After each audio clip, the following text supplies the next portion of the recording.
Great morning, it's me, Lucia Gabriela, here at Lucia Gabriela TV, the place to be, where we come to learn everything we can and how to master our relationships, our sensuality, our sexuality, and our power. So today, we are continuing the conversation about understanding what sexual healing is and what is not. And we have the honor of having today Dan Powers, who is the director of Back to the Body.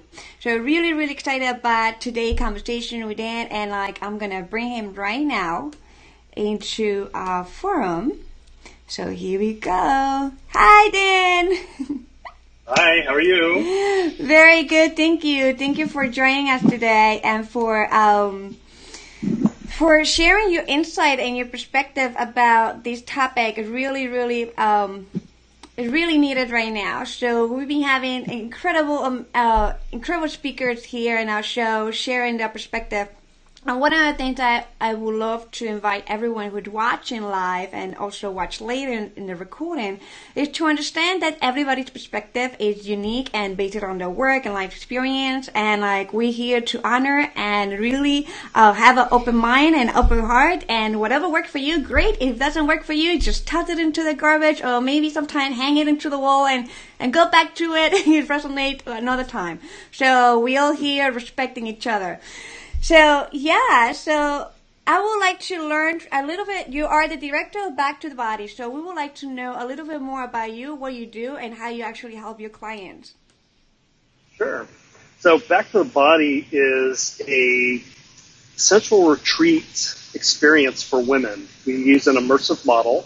They come out for 7 to 8 days and are receiving sessions from us in a group setting. And it's been really beautiful to watch these women who grow, who have actually a lot of trauma with other women and have created sisterhood. That's one of the things that I didn't expect that we would get out of this. But they're really creating a lot of sisterhood. There's a lot of safety that's generated between the women in their arousal and the pleasure that they're receiving. And they'll be able to expand on that. And then we go to gorgeous locations around the world. I'm right now in New Orleans. We just finished couples retreat. We've got 2 more women's retreats coming up. Then we're going to Iceland, Colorado, Italy, Scotland, all over the place, Hawaii. Fun places.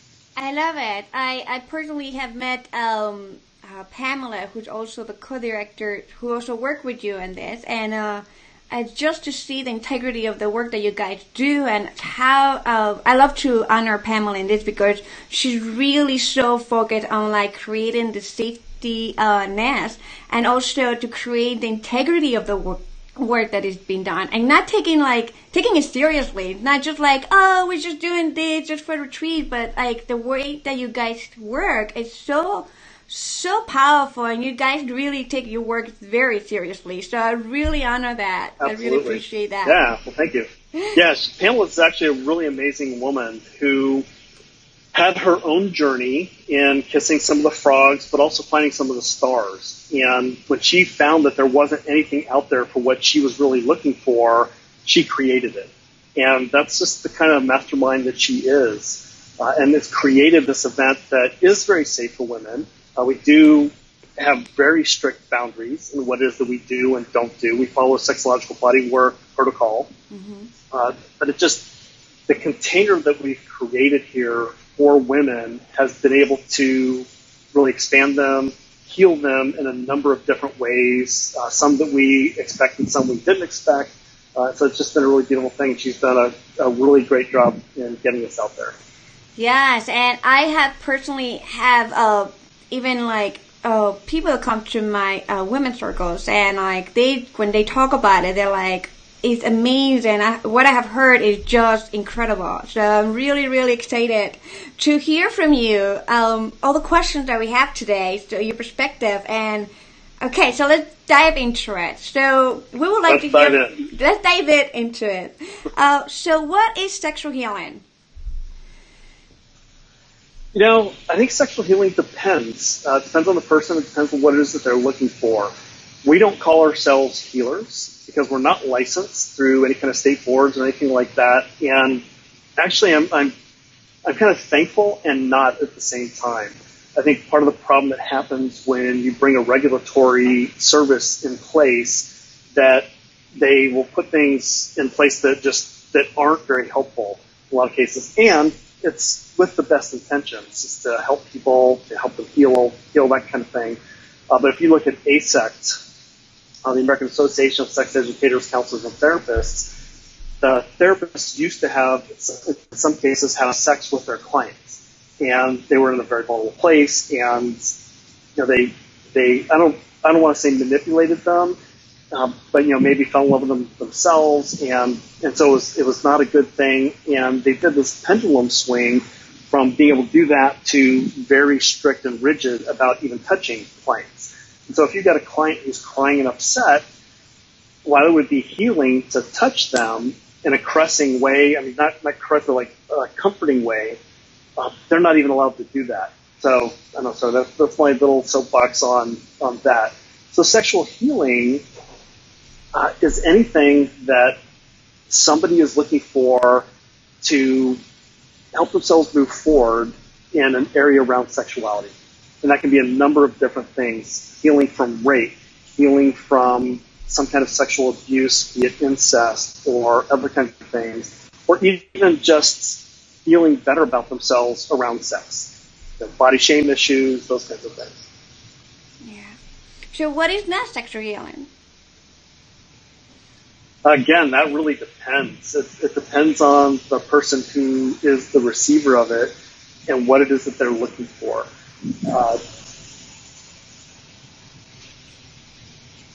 And that's such a tough question. What is sexual healing? I know there's a lot going on right now in the world of Tantra and the modalities of sexual healing.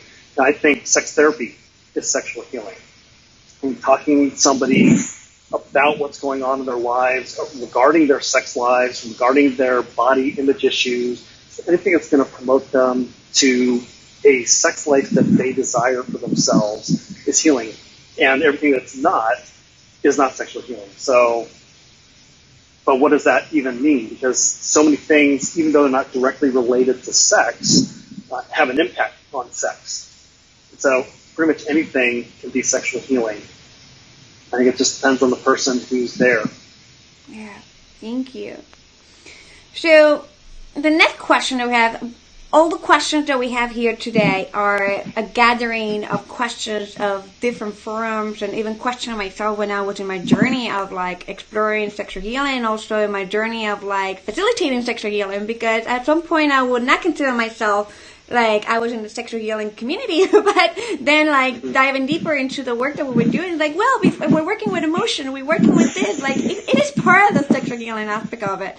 So it a lot of our viewers are not just clients who are looking to receive the help, but also a lot of the viewers that we have are people who actually are in the field and is still confused because there's so much muddiness and confusion about that.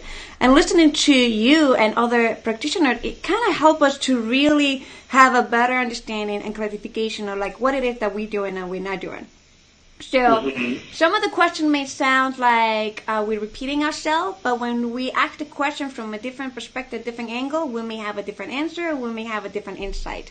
So for all of you guys, bear with us. So how do you know sexual healing is for you or not?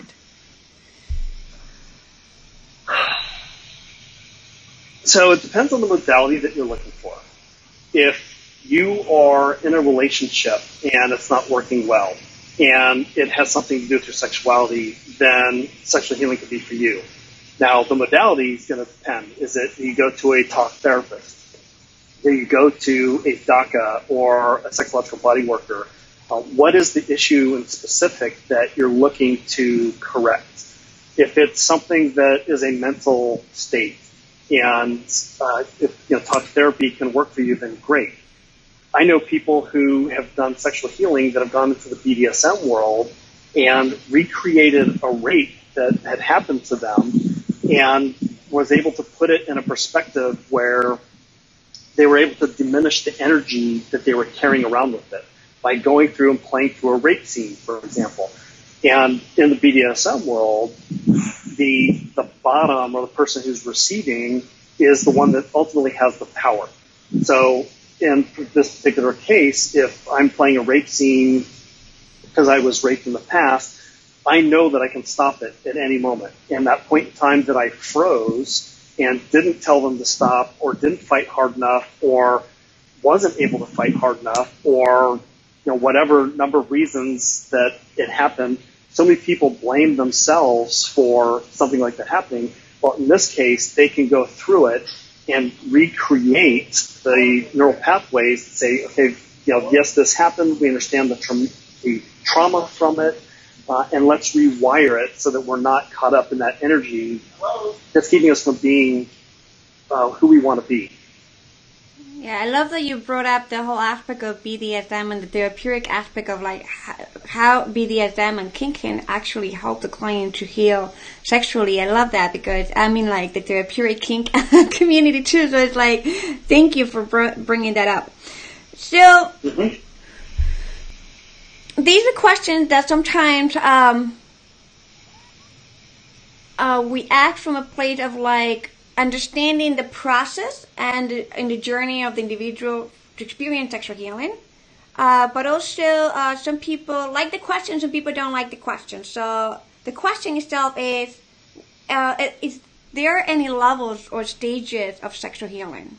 Do you feel like there should be some layers or levels to do this work? You mean as far as the practitioners or the people looking for the healing? Both.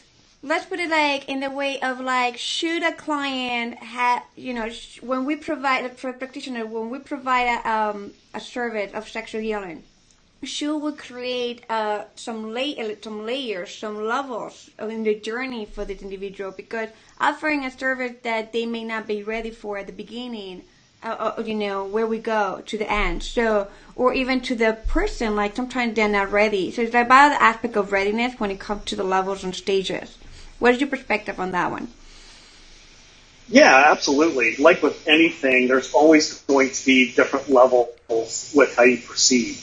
Whether you're going to a talk therapist or a psychological bodywork practitioner, they're going to get to know the person first and then assess where it is that they're at and where it is that they need to get to. I am also a certified surrogate partner, trained through IPSA, the International Professional Surrogates Association. And we have a very structured process that we go through with our clients to that. We work with a therapist at the same time. So we are trying to create a relationship and model a relationship that is happening with this client. And that begins with getting to know who they are and them getting to know who we are. Now, unlike sexological bodywork, where it's not a partner engagement kind of situation, surrogate partner is, because we're modeling that relationship.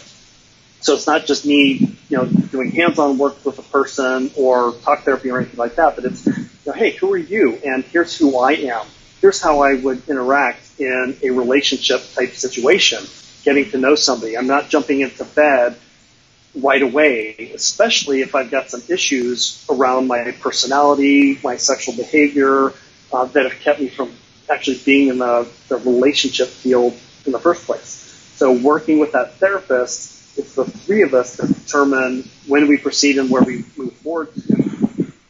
And a lot of the first parts of it is, like I said, getting to know each other, building the senses, like getting them to understand what it feels like to have a safe, light caress on just the arm, for example, or a face caress, which that could be a traumatic issue with a person who's been beaten a lot in their relationship. I've worked with women who have been slapped by their parents or their siblings or uncle or whatever.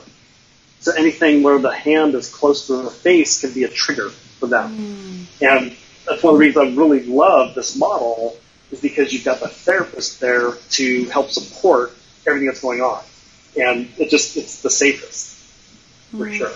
Beautiful. Thank you for bringing that up, because a lot of people really misunderstand what a surrogate is. And they just think that surrogates are just there for the bam, bam, at the end of it. Yeah, And they don't understand the whole there's process. two parts to it.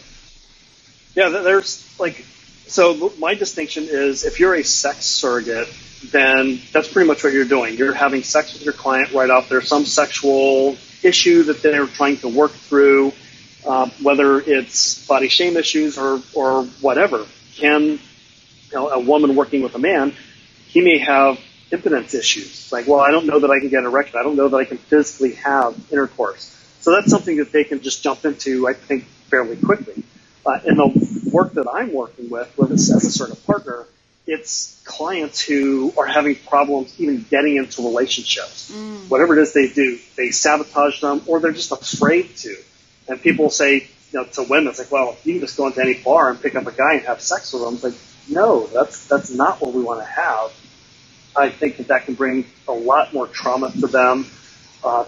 When guys don't understand where this woman is coming from and not creating a safe space for them, that's what we do as a surrogate partner.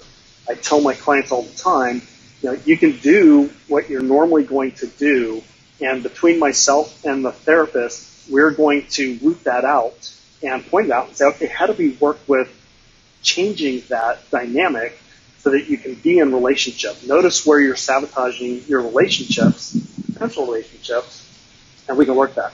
I'm not going to run away if a woman starts screaming at me for no apparent reason, and it's because she's triggered about something and she's getting frightened of being able to create a relationship. That's what I and the therapist are there for. I love it. So these actually bring more into awareness. We're talking about the different modalities of sexual healing. Like this itself is another modality of sexual healing. So these, I believe that Pamela pointed out in another interview, is the question itself about how many modalities of sexual healing are there out there to help individuals. So if you know of any that I may not know, it's really helpful. There's probably as many as there are people on the face of the earth. Now, the groups that I'm aware of is the Tantra side of things. So bringing the energy into the relationship, bringing spirituality into it. There's sexological body work, which is really based on Tantra, but it's added a little more science to it, which I appreciate. Being a former engineer, that really appeals to me. There's surrogate partner therapy, there's talk therapy, and the different modalities that are even within that. There's all sorts of different layers. So it's, there's a huge number, and I can't even begin to talk about them all or even know about them all. The ones I'm most familiar with is sexological body work, Tantra. I've been a Tantra practitioner for about 15 years now. Sexological body work more recently, and that really, it was great training, and a lot of the work I had already uncovered myself in different various trainings that are out there and bring it into myself. And then there's the surrogate partner therapy, which is a whole different process into itself.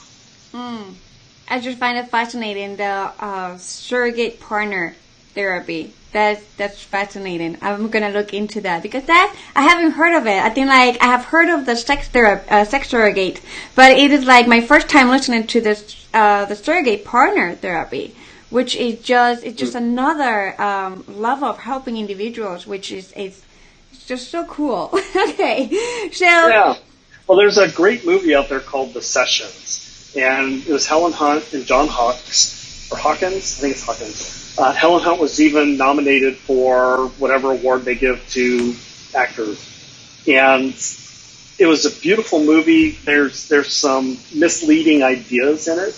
Like one of the things in the movie is that you only have 6 sessions, that they limit it to that. And that they're concerned about relationship attachment going on and creating that energy. And the reality is we want to create that energy with our clients. We want to create that love interest between us and our clients because we're modeling a relationship. If I'm a cardboard cutout trying to model a relationship, that's really not going to work and serve my clients. They want to know what it feels like to be in love, and we absolutely support that. And is it really hard when we have to come to a close because it's not a long-term relationship. Absolutely. Are there tears? Absolutely. Do I miss my clients that I've worked with and have sent them on their way? Absolutely. But to me, it's like a parent sending their kid off to college and begin their life without me is, it's kind of a bittersweet thing. It's like, wow, they've grown and they've been able to go so far, and I was a part of that. And I'm sad that they're going to be gone all at the same time. Thank you. I know Pamela is watching with us today, so thank you, Pamela, for being here. She's sharing about... Yeah, she said she's going to harass me. I love Pamela. I can't wait to have her here on the show, too. And it's just such a blessing to have you here, Dan. So she's sharing about female adoration, the female-driven sensual body work, and she's sharing the website in the comment is backtothebody.org. So for anybody interested in all the delicious, amazing retreat that Dan and Pamela facilitate, I have heard such great things. I can't wait to go myself. So I'm really, really excited about it. Yeah, so... Love to have you out. Yes, it would be delicious. We had to experience everything in life, and that is my bucket list. So let's go to the next question. And I know that this is familiar to you. So is genital work a part of sexual healing? If yes, at what stage of the process should be offered, at the beginning or advanced stages of the individual journey? I absolutely think that genital work is part of the sexual healing process. And again, I want to reiterate that I don't call myself a healer. I call myself an educator or a practitioner because like a doctor who practices on their clients, and sometimes they kill their clients or their clients die on them. That it's a practice. It's not like engineering where it's black and white. 1 + 1 = 2, and 2 + 2 = 4. Those kinds of things. It's an assessment of what's going on with each individual client that's out there. And we do go through a very structured process to assess our clients. We have an intake that we go through, trying to understand what is their sexual history? Where are they coming from? What kind of traumas are they facing in their lives from past sexual abuses or whatever? And how do we work with them around that? In a Back to Body retreat, the any hand-on session is absolutely optional. There's no, we have no shame to them for not doing hands-on work. It's not like they come in and say, okay, well, we need to do this. We need to give you 15 orgasms and, whatever it is. It's totally up to them, and it's assessment of where they're at in their lives for themselves, mutually talked about and come to as to where it is that we go. So the women that are coming to us are absolutely in control of what it is we're doing, and we reiterate over and over and over again that this is about them, not about us. Because I know there's a lot of women who can have a tendency to freeze. And when I say women, there's a lot of people in general that can freeze. The whole fight, flight, or freeze mechanism that happens in our bodies when something's coming towards us. And if we've got a lot of trauma, and we are trained to be trauma aware, to look for the signs of trauma and what's going on with that, and then we can adjust our plan accordingly. And one of the other things that's beautiful about a Back to Body retreat is we have Pamela that's there to catch them. She calls it the muffin. She puts the muffins in for baking, and she takes them out at the end. And some women will have a triggered response. And not only is it Pamela, but the other women in the retreat that are there to support her through that. And again, we're taking our egos out of this, so it's not about us getting anywhere. It's really all about supporting them in their journey for where they want to go to. I'm just soaking in all the richness from what you're sharing, because it just melts my heart to know that there's a sacred space for people out there, for women out there. So it's like, so like tears, haha. But at the same time, what I think I'm hearing is there's such an honoring and respect to the work and to the women that come into the retreat themselves. It's like you really guys take this work seriously, and this is what I love about you guys and Pamela. Like her commitment and her dedication to stand up and to really, invite others out there who are doing this work to take this seriously and to do the work. Like, I know you, Pamela, are watching, but it's like I tell you from my heart, it was such an inspiration to have you to the event I met you, and inviting us to really get educated, inviting us to really take this seriously, inviting us to really get certified, to go to school, to learn, to do this, to get knowledge in trauma. So it was so delightful, and I can see the commitment that you guys have to create this sacred space. It's so beautiful to me. That's why I am so excited to have you here to share your perspective. So there you go. Let's go to the next question. Okay. So I know we just clarifying more and more, and having your perspective is great. So is having sex with a client considered sexual healing?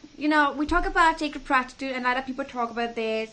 And if it should be offered at the beginning of the journey or advanced level, like the preparation process. We literally invite in more clarification in the preparation process that the individual must have, and also that the practitioners must have to be able to offer these services. Mm-hmm. Yeah, so I absolutely think that intercourse can be a part of a sexual healing process, and it depends on the person as to where that goes into. No pun intended with that. If you look at women and what's going on for them in this world around sex and sexual healing versus men, it's a lot different. We don't have any qualms about a man going to a sacred prostitute or even a prostitute. We might a little bit, but in general, it's like, okay, that's kind of okay. But for women, not so much. Well, how come that is? I don't have any judgment one way or the other for it. Yes, I think that it's valuable to have training. We all have our own sex morality when it comes to this, and I do too. I would never have sex with a client at the very beginning. And I don't have sex with a client anyway, unless it's through a surrogate partner role, and that is absolutely with a therapist. My big concern for me is that, will I be having sex with this client because it's an ego-driven event that, like, oh, look, I can have sex with this person and makes me feel better about myself. Well, the value of having a therapist there is it's something that we are working on together. Like, is this an appropriate modality at this point for our client in our progression moving forward? I absolutely don't have sex with clients outside of the surrogate partner role. And, with our back to the body, following sexological body work, we don't take our clothes off, ever. And that. So it's been really valuable to support that modality as well. To answer that question? Yes. And explain a little bit more into the philosophy behind of not taking your clothes off, because some people talk about like, oh, it's so powerful for the practitioner to be nude when they do the session, which I respect the perspective, but I would like to hear the other perspective and the other reason why we don't take a clothes off when we do in sessions. Yeah, so for us it's a level of safety, not only for our clients but for ourselves. And I don't want to say at all that being naked with a client is a bad thing. I think that can absolutely be a good thing.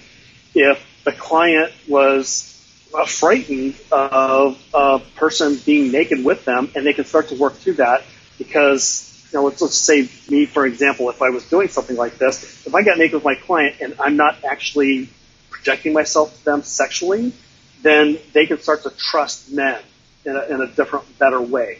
So I think that's highly valuable. We don't do it because it's creating a level of safety for us with our clients and for our clients for themselves. They know that it's not a partner engagement. We've talked to them about that repeatedly, that we're not going to be coming on to them. And we don't want to, I've got somebody who's pinging me here, and I've got to get out of this. Sorry about that. It was really distracting, trying to talk to you and it's dinging in my ear. So where was I with that? As far as getting naked with the clients, we want to reinforce that it's not a partner engagement, that they're not expected.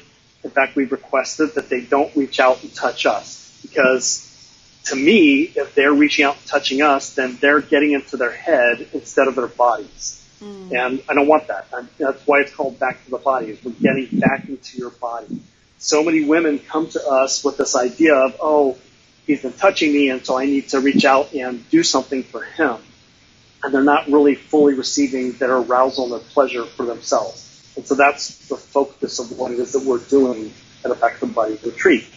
If we keep our clothes on, there's not a mixed message that's coming out that's saying, oh, well, look at that. He's got an erection, for example, and maybe I should do something with that. Or maybe it's even going to come at me in a way that's not safe. And we're trying to create it very safe for our clients. Thank you. So when it comes to genital work, some people go with a different mindset and perspective that orgasm should be the ultimate goal.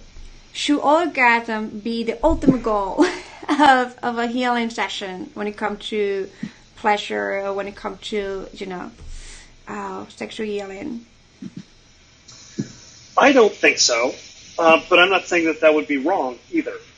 Everybody's different in what it is that they're designed to have.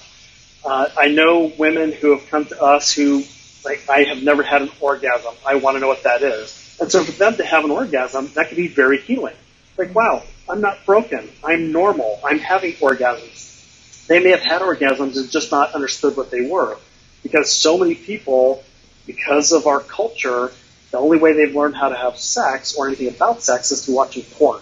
And so they watch these women that are on these videos that are flopping around like a fish out of water, and they think, well, I should be having that. And, it's not true. Yeah. Most women don't. And so, or most, they worry, like, well, I've never had an orgasm through intercourse. Something's wrong with me. Now, we're not going to have intercourse with them to show, well, you can't have an orgasm through intercourse if you're doing this, that, the other. That we teach to them, because, again, it's not a partner engagement with us at Back to the Body in particular. But, I think that orgasm is client dependent. Do women have orgasms during our retreats? Absolutely. Do we push them and say, you need to have an orgasm? Absolutely not. In fact, we tell them, let's take that off the table, because we don't want to add that particular stress into this. If you have a climax, great. If you don't, that's fine too. Enjoy the journey and enjoy what it is that we're providing for you, and don't worry about what's going on. The more that you release that stress, the cortisol and any kind of adrenaline, that's going to prevent you from having orgasm anyway. So let's just take that off the table and get you to relax. And if and when you have an orgasm, great. Let's celebrate it. And if not, that's okay too. Yeah. Beautiful. Thank you. Yeah. So this is the question that actually inspired me to create this series of conversations with amazing practitioners like you and Pamela, who is watching. Which, it can help us, all of us, because I feel like every time I'm listening to a new answer, it's like, oh my gosh, like it's a new standard to look up for, to improve self, to make it better, to make it safer. So what are the code of ethics sexual healers should have with clients, even for those who offer sexual work as part of it? So I have two different code of ethics that I adhere to right now. One is through IPSA, the International Professional Surrogates Association, in what it is that we do. And it's on the website. Anybody can go out to the website and see what it is, which includes that we will not have a long-term relationship with our clients. That is a temporary relationship. And after that relationship is complete, we will not have contact with our client for, I think, a minimum of 6 months. So even if they reach out to us, we're not to go back to them. Because let's face it, we're human. We get emotions, we create attachments. And so there was a surrogate that had created an attachment to his client, and if you wait 6 months, then that attachment, the oxytocin and all that stuff, hopefully has dissipated, and you've gotten into a space where you can think more practically about what it is that's going on. In the sexological body work, we've got very similar things. Like, we use gloves anytime we're touching mucous membranes. We keep our clothes on, all those kinds of things. So it's very structured in that. In the Tantra world, it's been less so. My initial teacher was Charles Muir, and through Source School of Tantra, I've done all 3 levels of his teacher training. I've done his more advanced stuff as well. And in my trainings with him, he talked about not having sex with clients. But it was more general kinds of rules. He wasn't telling anybody you can do this or you can't do that. He was making suggestions as to what he thought you should or shouldn't do. And I followed that as I was moving forward before I got some of these other trainings. I never had sex with a client at intercourse. And maybe that's something we should define too, is what is sex, because there's so many different definitions of what sex means. To me, it's this passing the sexual energy. So you could technically say that, yes, I'm having sex with all of my clients, but I'm not having penis and vagina sex with them, that sort of thing. But yeah, I think it would be very valuable for us to self-regulate and have some kind of guidelines to create a level of safety.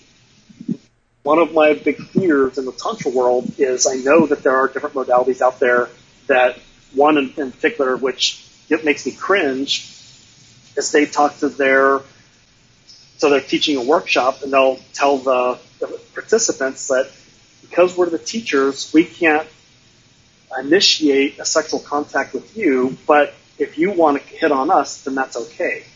And my sex morality says, no, that's not okay. You're still in a position of power, a position of authority. Mm-hmm. Somebody's looking up to you, and that to me isn't right. But again, it depends on the person that's there. If you've got somebody who's very advanced sexually and they are in their power, they are empowered around their sexuality, then is it wrong to do that? To me, it's a judgment call in the moment. But my sex morality for myself is no, I would never do that. Thank you. Pamela is sharing that pleasure and education for the direction of the client. Thank you. Thank you, Pamela, for sharing that. Beautiful. So, how do we know who is a qualified practitioner? How can you, what will be your insight on that for all of those who are looking to do, dive deeper into the aspect of sexual healing, even sexual healing that does not include genital work, that, it could be like myself, I don't do any genital work, I do the preparational work, that is the aspect of the coaching, the emotional mastery, and working with your shadows, and purging, all of that. So when they're ready, they can go to, those amazing practitioners that, professional body, sexual body, I can pronounce the whole thing, but sexological body workers, I can refer that because, I can do that because I know the training, and I know that the standards are high, and people like you and Pamela and Retreat, so I can offer that. But they have worked with me already, and for those who are not who are doing genital work, what are your perspective? What will be your tip for people? How to find a great practitioner, qualified practitioners? Well, me, for one, just come to me and everything's great. Great.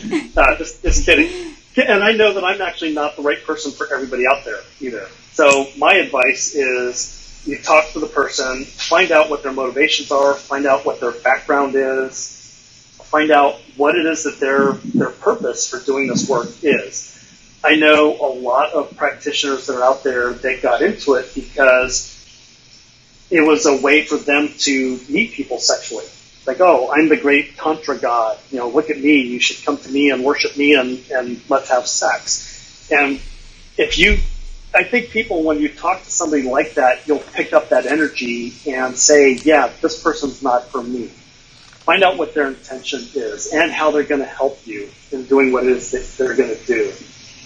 Also understand if they work, how they work with you. So if you've got a particular issue, then what is it you want to do? In the surrogate partner world, for example, I do not work with gay men. I cannot create a relationship with gay men. I don't know how to model a relationship with a man, a romantic relationship with a man. I've done sexological body. I've done that, but I've done body electric. So I've worked with men before, and just don't turn me on. I can't create that relationship model for those men. Now, if they need me to touch them and get them to a certain place, absolutely, I can do that. That's not a problem for me. But to model that in the surrogate partner modality, it just doesn't work. So talk to them, find out what's going on, find out what their trainings are. I know that I can trust, for the most part, sexological bodywork because they've got a particular level of training, and now there's even more stringent training that's out there. Somatic Sex Educators Association is doing a lot of really good stuff and creating some strong boundaries. So I trust that and what they're doing. But if I'm a person who needs to have intercourse because that's where I think that I'm broken, I'm not going to go to sexological bodywork because they're not going to do that kind of work. So I need to find somebody that is, and then what is their motivation behind it? I think that's probably the biggest thing. And if you just get a weird feeling from talking to them, I'm happy to refer them to somebody and say, I don't know if this person's right for you or not, but talk to them and see if that'll work. Yeah, thank you. So also, what you were mentioning earlier, when to come to the retreat, you also were talking about the intake form, that you really guys look into really deeply into who are the individuals that are coming into your retreat, so you have like a better understanding. So that could be also like insight for individuals to know that when you look for somebody who is going to help you in this realm, they're really going to be professional and prepared with an intake form to begin with, because they want to know more about you, right? Yep. That's absolutely true. For us, it's such a long process because for a woman to come to a back-to-body retreat, sometimes they've been following Pamela for years. And then we have, then they pulled this trigger. They said, okay, I'm ready to go to a retreat or not. We had one woman who said, I really wanted to go, but I didn't know who you guys were. And so we have an event called a portal. So it's $500 or so, right around that area. It's a weekend-long thing. You don't get touched by a practitioner, but we do a demo. You get a chance to see who we are. You get a chance to see our teachings. And we've had women, and I can tell you, after doing a demo, they say, I want what she's having. And they end up coming to our retreats, and they'll come to multiple retreats. We recently did something called The Opening, which is a similar kind of model, but they were there with us for 4 days, and they actually had sessions with some of the body workers. And they were shorter sessions, but again, you had a little bit of communication and contact with the male practitioner and the entire organization that's there, through Pamela, assistants, other staff that are there supporting these women, and then the other women that are there on top of that. So we do a lot of work in preparing them for a retreat. Once they've decided to come to a retreat, we actually have an intake call with them, a month or two before the retreat itself.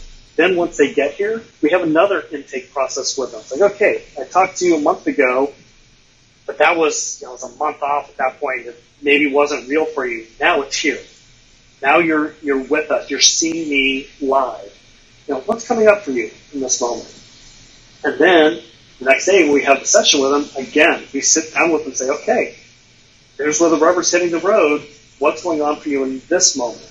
So really giving them a way to step away from it if they need to, but create that level of trust and safety. And it all starts with Pamela creating the level of trust that she does for the overall organization. Yeah. I'm loving this because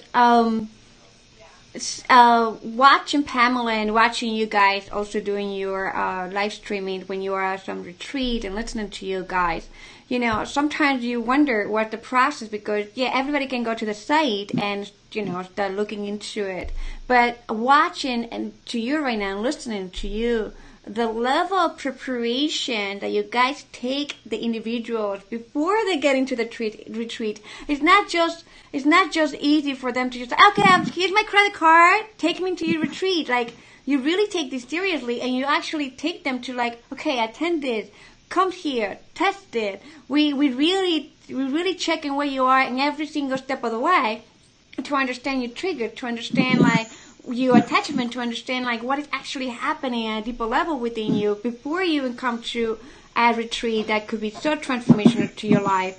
And also, it's not just a safety for the individual, but also for you guys, because that way you also know who are the real, serious people who want this work, and not somebody that is going to damage your reputation in some level, because they have not cleared their own stuff and their own shadows and their own egos, and it can be easily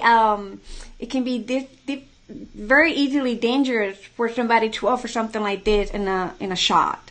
So I really love this. I really, really appreciate this. I'll tell you, the biggest problem we've had is with women who just sign up and we don't know who they are.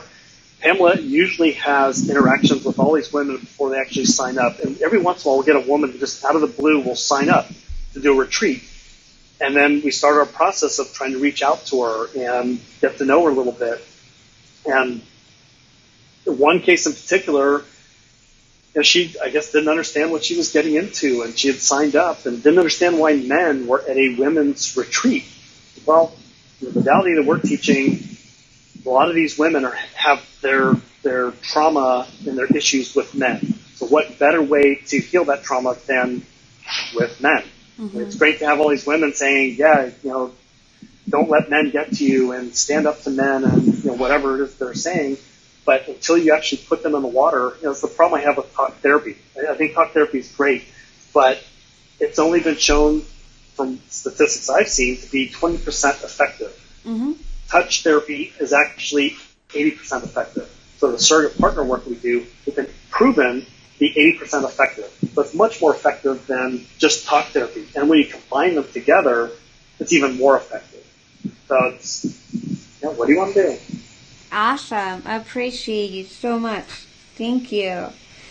So I think you covered so much already, and you have offered us a great insight and perspective on this work of sexual healing, and listening to you and honoring the boundaries that you guys have and the integrity. What I love about you guys, to be honest, is the integrity of the work that is being done to create a safety for these, the safety container for all these women that come to the retreat. You have no idea, my heart is in bubbles, it's orgasmic, it's yes, because this is the intention that we have here in our series, and the intention of my work itself, to keep myself accountable, listening to you guys as role models, to do the work that we do, and even though I don't do genital work, but I do work in this realm with coaching and somatic therapy work and all this. It's how can we look up to amazing practitioners like you guys, that role models, to keep the integrity and the safety, the safetiness that it needs to be, that is a must. It's not just a choice, it's a must-have. And when we create this, so it's really inspiring. It really fills my heart with so much joy. So thankful for having you here today. Good. Well, I'm glad. Thank you. So how our audience can reach out to you guys and reach out to your work?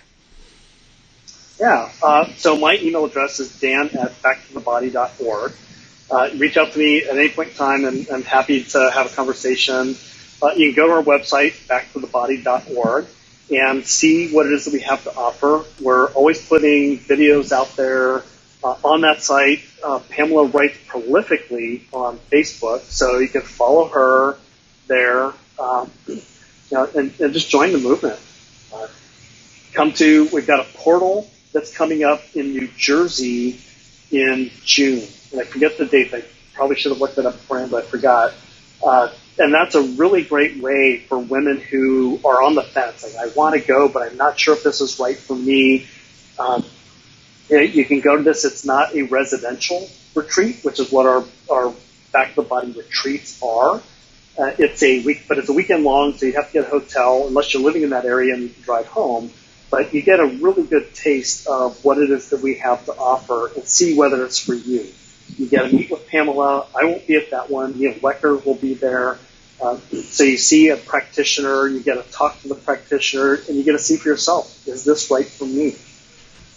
If we don't have another opening on the schedule at this point in time, we're working on our 2019 calendar now. So we're looking at other kinds of ways to create that kind of introductory level face-to-face meeting. But call us, reach out, talk to Pamela. She talks to everybody. She will talk to you, hold your hand, find out where it is that you want to go and whether Back to the Body Retreat is for you or not. Yeah, and I love Pamela. Is a really great woman to look up to and to feel inspired, especially if you are watching and you are a practitioner of any level, of any modality of sexual healing. She's definitely somebody to look up to, and sometimes, people who she's very powerful, and sometimes powerful people would trigger the shit out of other people, and that's okay. But that power is actually inviting us to stay, in integrity with the work and to be here for clients. It's not about our ego. It's not about us. It's about our clients and the safety that it must be created to do this work. So, if you're a practitioner and you follow Pamela, she will maybe eventually trigger you at some level to step up. So that's all I have to say. Yeah, no, it's definitely true. And that's something we talk about with our clients all the time is we want you to push you to your edge. If you're living comfortable, then you're not going to grow. If you get to that edge and then push it and expand it, that's when you grow. We don't want to break that edge. But we definitely want to stretch it out. I work in the ski industry as well in Colorado, and one of the things we talk to people all the time about is if you're not falling, you're not learning. Every time you fall, there's a little piece that you start to understand. It's like, why did I fall? Oh, I crossed my skis. I did this. I did that. I know not to do that now, or I know where I need to look to improve myself. Same thing applies to yourself and your pleasure, your arousal, and your sexual energy. If I'm not pushing that edge and potentially falling on occasion, well, Pamela will do this. We will all do it. We will trigger you from time to time. Hopefully in a safe enough environment where you feel safe to get that triggering and we don't shame you for that.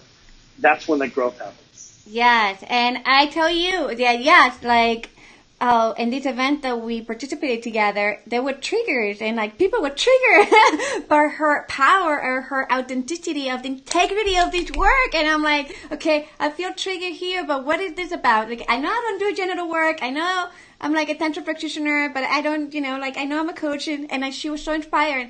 But it was so good for me because it brought me to the perspective, what? I have to take my work seriously. There's so many people out there that they're not taken seriously. And yeah, the trigger may have been it was a gift to me to be able to say, what? Let me step up. It's my time to really step up here and do what I gotta do, learn what I gotta learn, read whatever I gotta read, get back into my shadow and, clear out whatever is not, it's not being of service to me and to my clients, especially for the work that we do. So even if I don't touch genital, it still is a container of sacredness and trust that it is broken is not cool at all. So it's re-traumatizing. Right. You don't have to touch genitals to trigger somebody and to send them into a trauma response.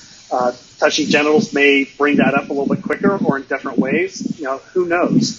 That's part of the work that we do, and that's the value of what we bring, because we do get training all the time. We're always updating our training, always talking to other practitioners, learning what we can about ourselves and the work in general. Yeah, thank you. Thank you for bringing up the whole aspect of the triggers, like the way they were brought up, because it's really important for people to understand that this journey, in my perspective, in my awareness, and in this journey itself, like, we're gonna be triggered. So this journey of healing it's powerful. It's not chemical, and we're gonna be triggered. It doesn't matter from who, but we are responsible of our responses. Like how we react and how we respond, and just really honoring the triggers as the gift of our evolution and our growth. So, thank you so much for that, Dan. I appreciate you. So again, you can go to backtothebody.org. Pamela shared already in the link, and I also brought it into the screen. The special event in New Jersey is backtothebody.org/special event. So the link is right there for all of you guys to look into it.